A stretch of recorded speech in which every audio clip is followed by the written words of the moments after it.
हमारे इस ब्रह्मा कुमारी ईश्वरीय विश्वविद्यालय की एक बहुत बड़ी आसामी दीदी मनमोहिनी जी, जिनको सब अच्छी तरह से पहचानते हैं। दीदी मनमोहिनी शुरू से लेकर के जब से यज्ञ की स्थापना हुई तब से लेके यज्ञ से जुटी। दीदी के अंदर अनेक अनेक विशेषताएं थी, इसीलिए बाबा ने शुरू में भी दीदी को कंट्रोलर करके यज्ञ में रखा। और लास्ट तक हम देखते हैं कि दीदी कंट्रोलर बन करके यज्ञ को बहुत सुचारू रूप से चलाती थी। दीदी मनमोहिनी के साथ हमारा इस ईश्वरीय विश्वविद्यालय में आते ही संपर्क हुआ। दीदी की पर्सनैलिटी, दीदी का सादा जीवन और उच्च विचार देख करके मैं बहुत प्रभावित हुई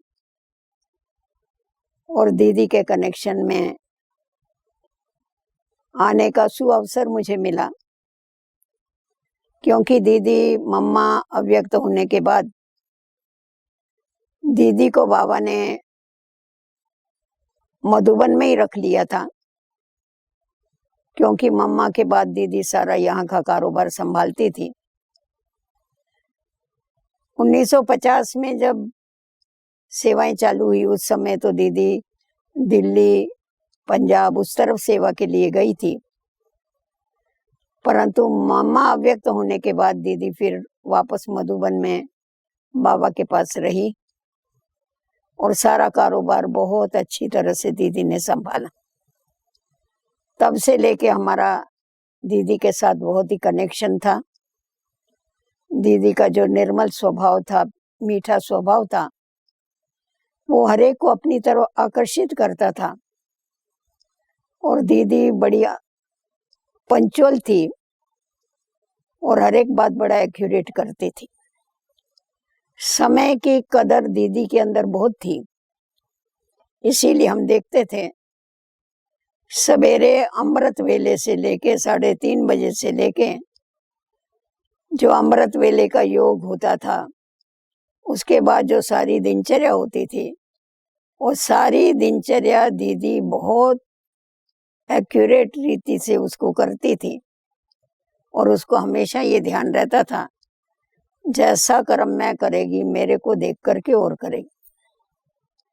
दीदी का बाबा के ऊपर अटूट निश्चय, दीदी की बाबा के साथ अति प्यार, और दीदी ने बाबा से जो सारे संबंध जोड़े हुए थे वो प्रैक्टिकल में दिखाई पड़ता था।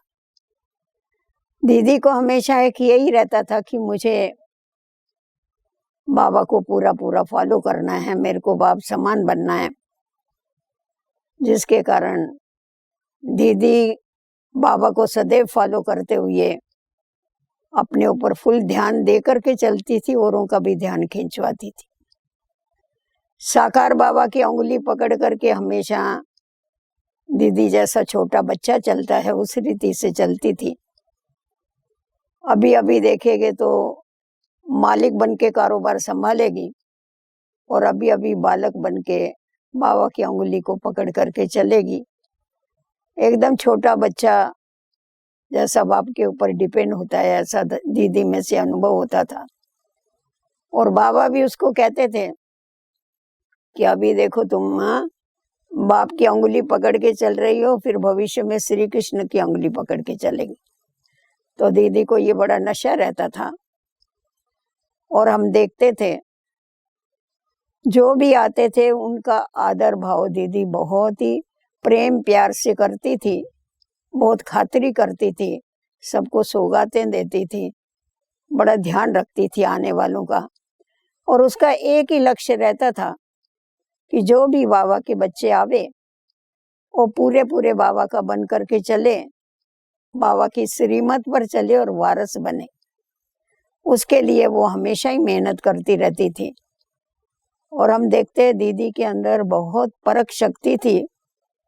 एक ही बार देखने के बाद वो सामने वाली व्यक्ति को परख जाती थी और उसके लिए निर्णय कर लेती थी कि उसको सेवा में लगाना है नहीं लगाना है, वो कितनी पात्र है, ये उसको तुरंत समझ में आता था।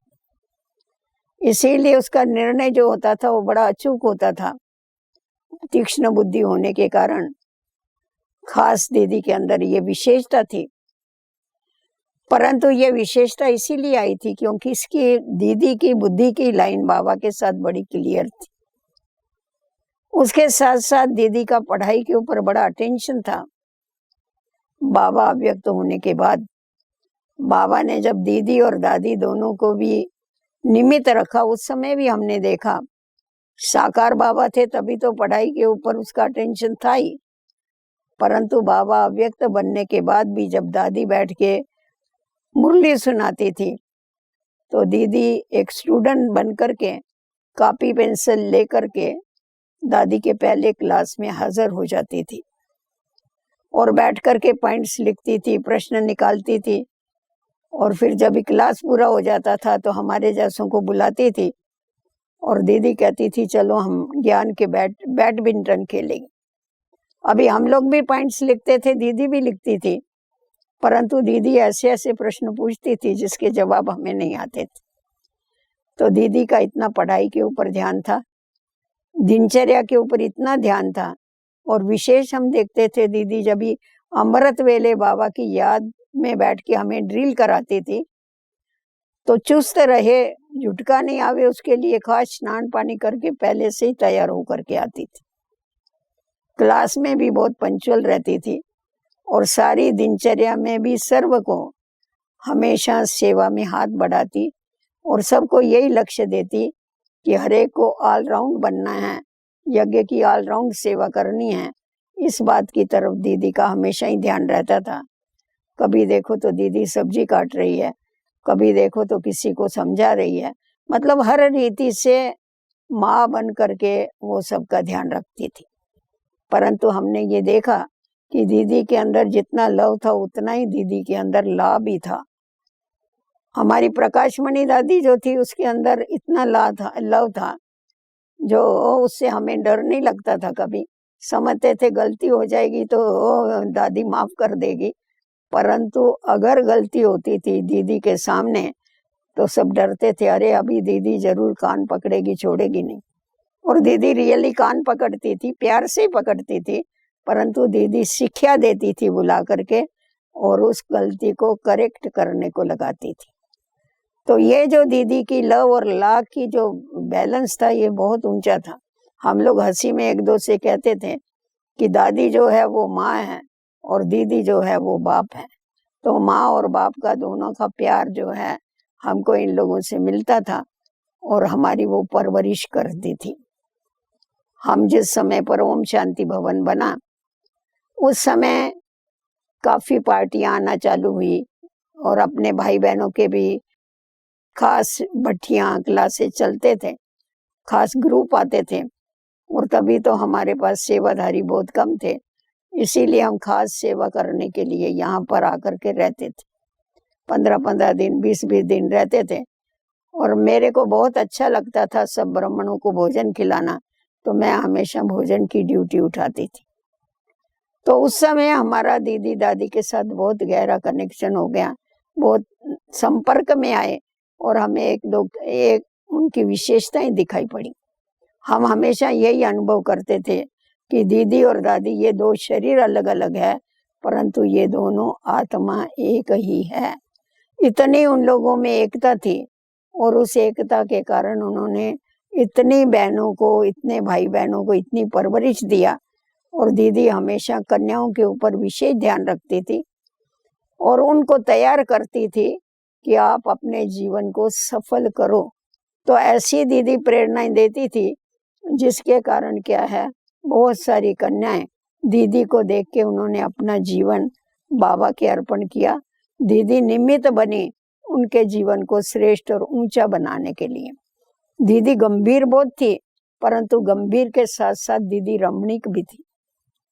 जिस समय कारोबार होती थी उस समय एकदम गंभीर हो जाती थी, परंतु उसके बाद दीदी ऐसी रमणीक थी, जो जैसा होता था उसके साथ वैसा ही बर्ताव करती थी। दीदी हमेशा टीचर्स बहनों को तो कहती थी ये मेरी सखियां हैं, तो जब सखियां हैं तो आपस में हमें रूह रियान करनी है, आपस में हमें बाबा की बातें करनी है। वो हमेशा ध्यान हमारा खिंचवाती थी। हमने देखा दीदी के मुख से कभी भी फालतू बात कोई नहीं निकलती थी, ना दीदी फालतू बातें सुनती थी, ना दीदी कभी फालतू बातें किसी को सुनाती थी। तो सदैव ज्ञान का मंथन, जिसको दीदी का नाम वैसा गोपी था पहले, तो हमने देखा कि सचमुच वो बाबा की सच्ची सच्ची गोपी थी। जब बाबा की याद में बैठती थी तो ऐसी चढ़ जाती थी, जो हम भी उसको देख करके सीधा अव्यक्त वतन पहुंच जाते थे। तो ये हमारी दीदी की बहुत ही विशेषताएं थी। दीदी ने बाबा के साथ सर्व संबंध जोड़े थे, इसीलिए दीदी नष्टो मोहा स्मृति लब्धा थी। और जाते जाते दीदी को यही था कि अब घर जाना है, ये उसको महामंत्र पक्का था। और बहुत ही उपराम हो गई थी और हमें भी यही पक्का कराती थी कि अब घर जाना है। तो जब हम दीदी से मिलते थे तो ओम शांति कहते थे, जब विदाई लेते थे तभी कहते थे अब घर जाना है। तो एकदम बुद्धि बाबा की तरफ चली जाती थी और सबको बाबा की याद दिलाती थी, खुद बाबा की याद में रहती थी और सभी को वारस बनाने की उसकी जो लगन थी वो बहुत ही ऊंची और श्रेष्ठ थी। दीदी का त्याग, तपस्या और सेवा देख करके दीदी से हमने जीवन में बहुत ही प्रेरणाएं ली। ओम शांति।